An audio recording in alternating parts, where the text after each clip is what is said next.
On the evening of March 28th, Senator Robert F. Kennedy of New York was flying to Indiana. Behind him were 3 years in the United States Senate and 2 decades of active public life. 12 days earlier, in a time of national division and doubt, Robert Kennedy had decided to run for President of the United States. The question this night was, what kind of reception would he receive in Indiana? Boy, Bobby.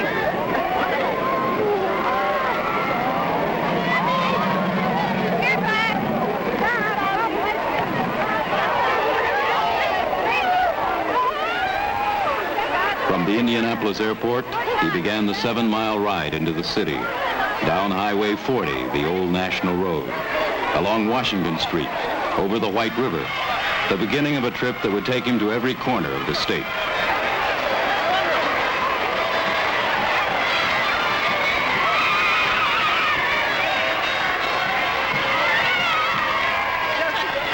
Even at 20 miles an hour, people shook his hand, but their enthusiasm didn't tell the whole story. Kennedy faced an uphill fight in Indiana, and this state could decide his political future. What he would say here would set the tone for his campaign all across the nation. Indiana is giving its citizens the opportunity to vote on the kind of leadership that they wish for the United States in the years ahead.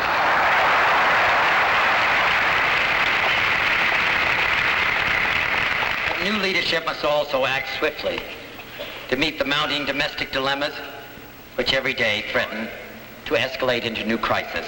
I've been to the Delta area in Mississippi, and I've seen here in the same country our same people starving to death. I've seen them in eastern Kentucky without enough food, with milk once a month for children. That's not an exaggeration. That's for tens and tens of thousands of our fellow citizens here in the United States. Well, we know that there's something wrong. We know that there's something unacceptable, and we know that we can do something about it. I think there's something that we can do so that we provide men jobs. I think that we should get away from the welfare system and handing person a dole and provide them jobs and provide them work. I would have the federal government play a role in that. But secondly, and most importantly, I'd give tax incentives to the private sector so that we bring the private enterprise system in an active way. Why not give tax incentives to the construction of the ghettos and into rural areas of unemployment, return to the control to the people themselves, and take it away from Washington? That's what I do.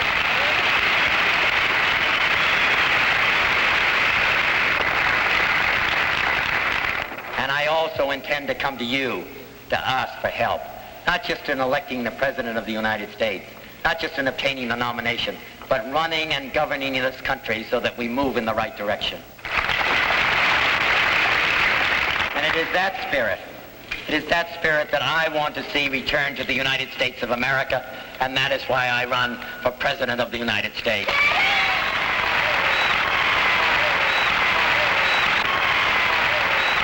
The enthusiasm that surrounded Robert Kennedy in the spring of 1968 had never been seen in the long political history of Indiana. But behind the crowd, behind the shouting and the handshaking, there were questions to be answered. It was true that there were only a few people who didn't know the face of Robert Kennedy, but it was also true that only a few people really knew him. The first real home Bob had was up on Independence Road on Riverdale. But I never really knew him until he came to Bronxville. Just down the street in our neighborhood, they had a big house up at 294 Pondfield Road. Of course, they needed a big house, you know, they had a lot of kids. Mrs. Kennedy said they moved there to be near the public school. As a matter of fact, I met Bob walking to school. We'd go down Pondfield Road together, pick up 4 or 5 kids along the way. It was about a half a mile. Bob and I were in the 3rd, 4th, and 5th grades together. It was a good place to go to school. But things really went on at the Kennedy house. They were always doing something. They were always dressed up in something or other.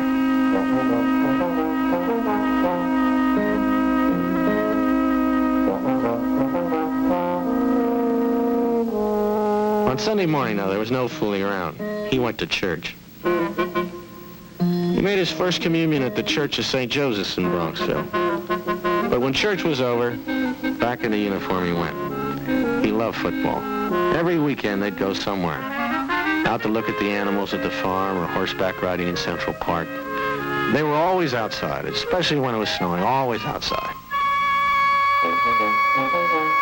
Or they'd go upstate to ski. Bob learned to ski up in New York. I'd say he learned about everything in New York. That's funny, you know, because when he ran for the Senate, some people said he never set foot in the place. Delighted to be here. I'm delighted to I'm coming back home. When I was as I was touring upstate, I kept seeing these signs saying, "Go back home." Carpetbagger, go home, and now here I am.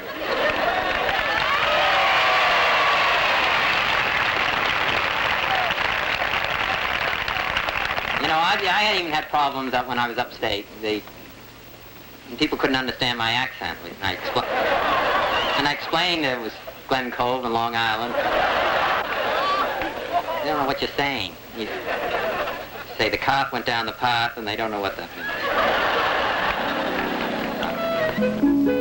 means. Jack and Joe would come home from college around June, and they'd leave their home in New York and go up to Cape or Hyannisport for a couple of months. The first thing Bob would do would be to prove to Jack he'd grown a lot during the winter. Jack used to sail a lot. He was a good sailor. He used to race against a fellow named Mr. Daly, and Daly used to beat him every time.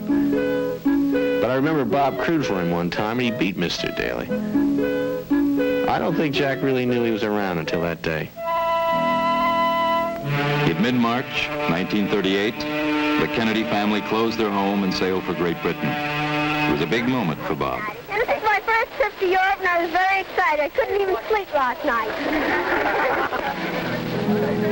The Kennedy family brought to the American Embassy in London the same informality and spirit that had motivated their life at home. With his two older brothers away at college in the United States, Bob Kennedy was a young man growing up in the middle of 5 sisters.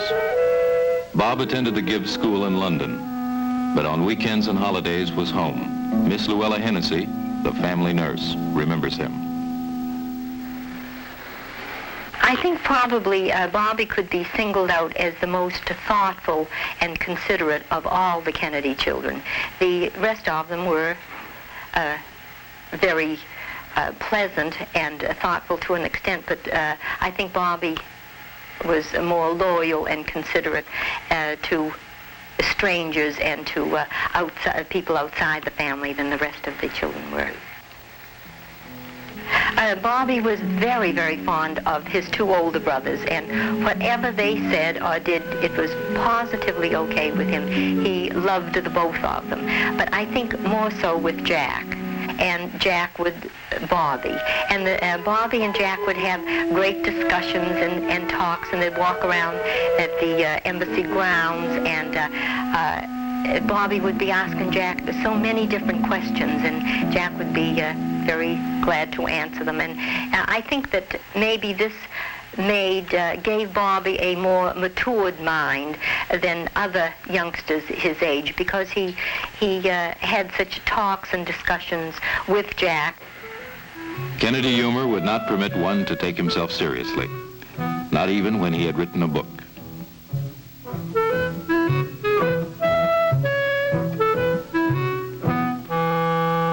But what Jack Kennedy had observed in his book was to come to pass. Within 1 year, His Majesty's government and all Europe would be at war. Before it ended, his older brother would be killed in action. The Kennedys came back to the United States in 1939, and Bob Kennedy was now old enough to go away to school. In his final year before college, he attended Milton Academy. Dean Arthur Hall remembers. Well, he wouldn't be a fellow that you'd pick out of his class, as he did not win the poll for most likely to succeed. And his housemaster said, when asked does he possess personal qualities which tend to make him a natural leader, he said no. He admitted today that he might have been wrong. He was not outstandingly brilliant. He got good grades and graduated. He would have graduated decently if he hadn't gone into the war in his senior year, but he got his good results by working. He was not a naturally brilliant student who could just flick off the grades. He had to work. And I think he's always worked hard. He's always been full of industry and has worked for whatever he's gotten. And I remember him mostly on the football field, really, because I didn't have him in class. On the football field, you knew he was around because he's pretty active. He went at anything. At Harvard, football was the world Bob Kennedy decided to conquer. Despite his size, he made the varsity at right end.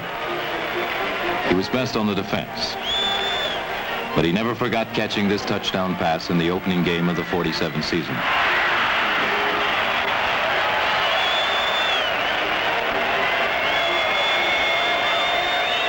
On November 22nd, 1947, playing with a fractured right leg and a cast, Bob earned his letter against Yale, something none of his brothers had done before him. At 22, Bob Kennedy finished Harvard undecided about his future, a young man with more questions than answers about his life. In 1948, he went to Israel. As a war correspondent, he began to find some answers.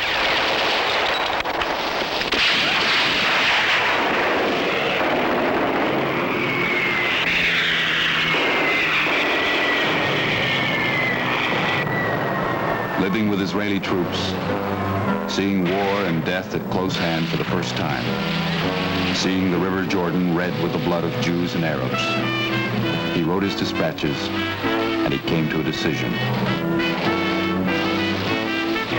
Bob Kennedy decided his future lay in the affairs of men and nations.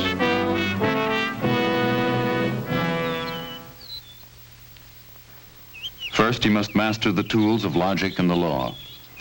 These he acquired at the University of Virginia Law School, and after graduation, as a government attorney.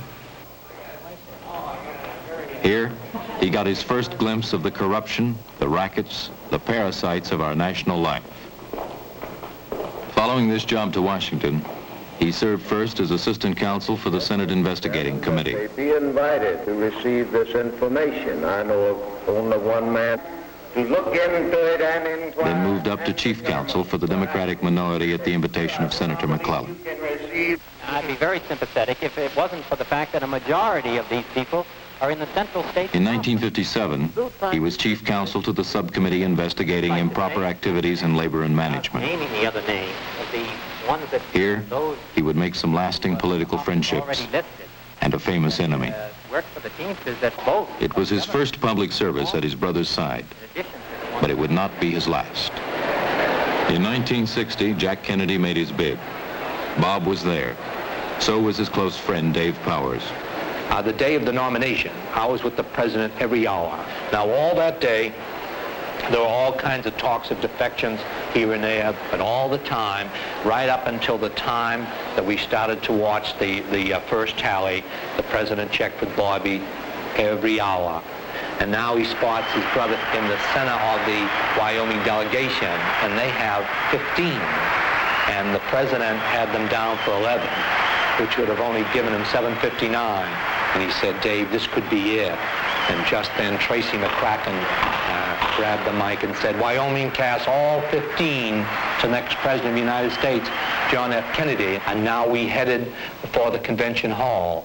And the first thing he did there, he came into the cottage, and Bobby was there, and he shook hands, put his arm around his shoulder, and they walked over to the corner of the room and had a quiet conversation for 5 minutes. And then you could see what they meant to each other. I don't know if anyone ever took a picture, but it would have been a great one.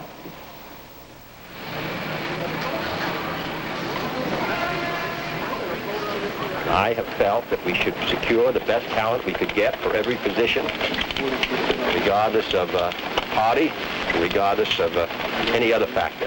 And I think that in every position, this test has been applied, and it's been applied in this case. To my satisfaction, I hope the satisfaction of the Senate and the people of this country. Satisfaction with the new appointment was not unanimous. Even the most responsible newspapers expressed disappointment. But 4 years later, they admitted they were wrong. They would learn that the man who occupied the Attorney General's chair now was one who came early and stayed late. To Bob Kennedy, the law was the law. Once written, it had to be obeyed, or there would be chaos in the nation.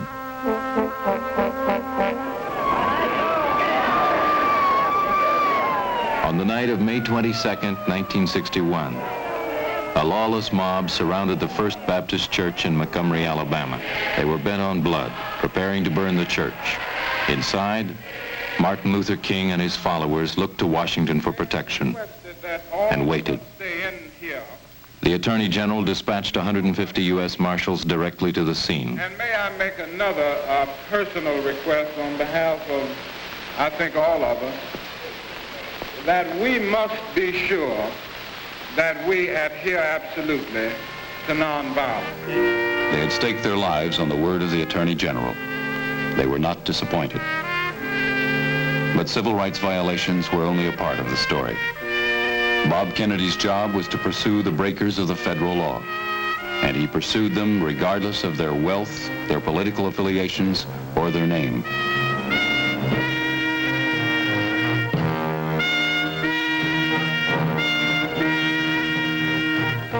There were sensational cases, but most of the crime in the United States was being committed by another breed of man, the men who had organized crime as a career.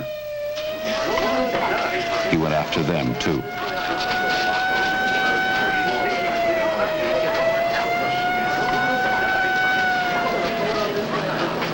His record against the hardcore underworld is remembered by a leading law enforcement officer. He galvanized the Department of Justice into action to stop riots, crimes in the street, and the like. In terms of results, the convictions increased something like 1,000% during the time he was there. To a certain extent, there was a toughness, there's no question about it. But you've got to have a toughness in order to run the law enforcement process. When Kennedy left this office, responsible men agreed it would never be the same. Men like Jack Miller, former head of the criminal division of the Justice Department.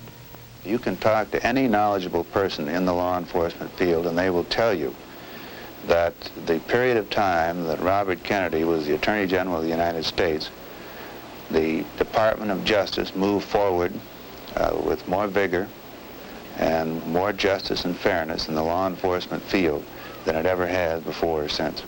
For too many years, people have ignored the police departments, have ignored investigative agencies, have ignored prosecutors' offices, have ignored the penal system. He recognizes more than most that the first obligation of government is the protection of its citizens. His record has demonstrated that fact. I think he will be known as a man who has probably one of the most important law enforcement officers of our generation. In sum, I don't think there's any question but what he will go down in history as one of the finest attorney generals this country's ever had.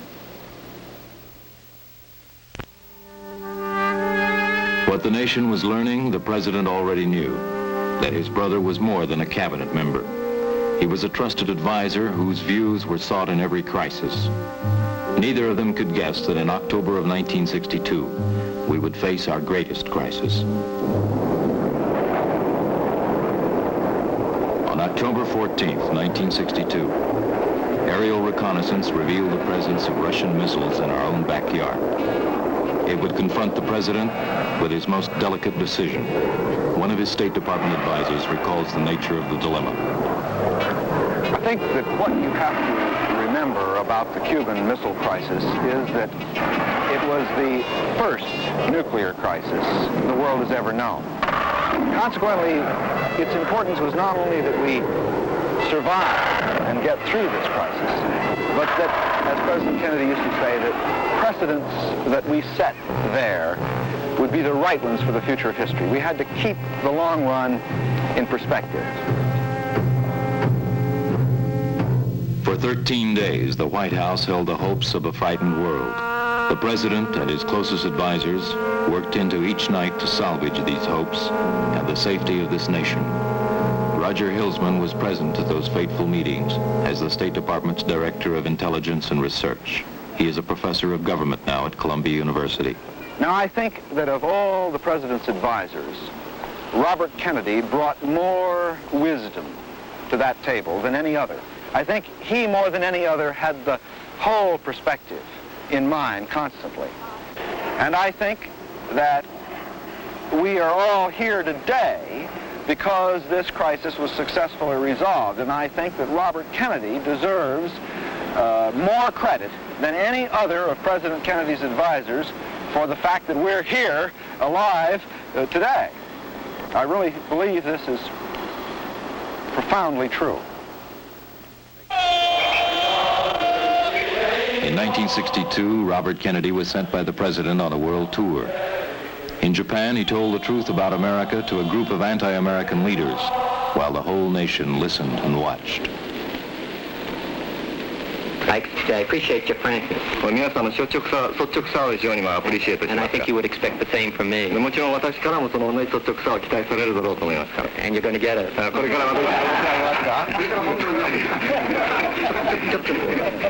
That makes us imperialists? Capitalistic imperialists? And the Soviet Union puts a wall up to keep their people in this workers' paradise. And they march into Hungary as they did. And you don't call them imperialists? You're talking about the United States 100 years ago. Well, do you think we stood still? I mean, this is a different country. Now, this is not what Marx was talking about 100 years ago. I mean, that's just gone, that's past age. I mean, we're not run by Governor Rockefeller. Bob Kennedy was once asked what was the most important decision of his life. His answer? Marrying Ethel. She was his secret weapon. Her special flair, her charm, her informality, disarmed critics and won friends throughout the world. From a great pope, she brought home rosaries, 7 of them, 1 for each child. In June of 1964, they took their older children with them to Poland. The government did not welcome them, but the Polish people did. Everywhere they went, the young faces from America mirrored the new hopes of a great people.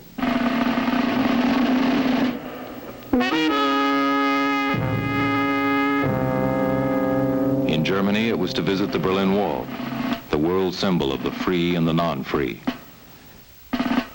These were the victims of the same battle Robert and John Kennedy had fought at home. These people, too, had given their lives for freedom, for free choice, for human dignity.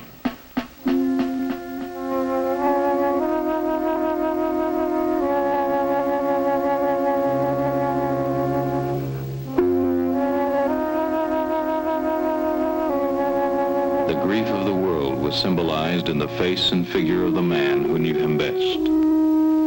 The assassin's bullet had touched him as surely as it had touched his brother. There would be many long and lonely days before the dark apathy of grief would wear away. Until he would say to himself, sorrow is a form of self-pity. We have to go on.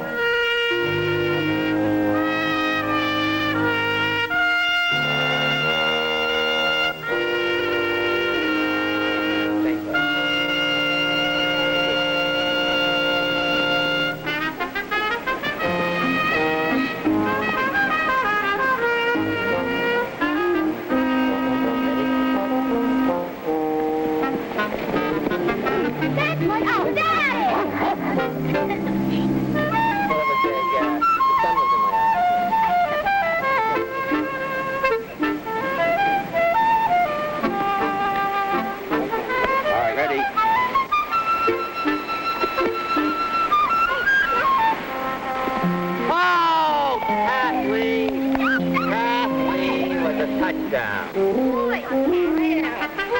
Boy. Good. Huh. Girl.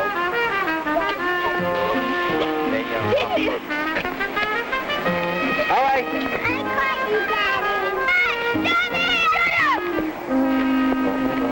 You know my name here. You're not supposed to be catching.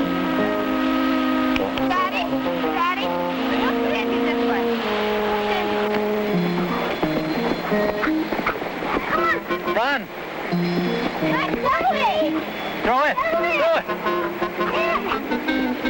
I don't drop it, David. I'll kill you. Oh! I got it.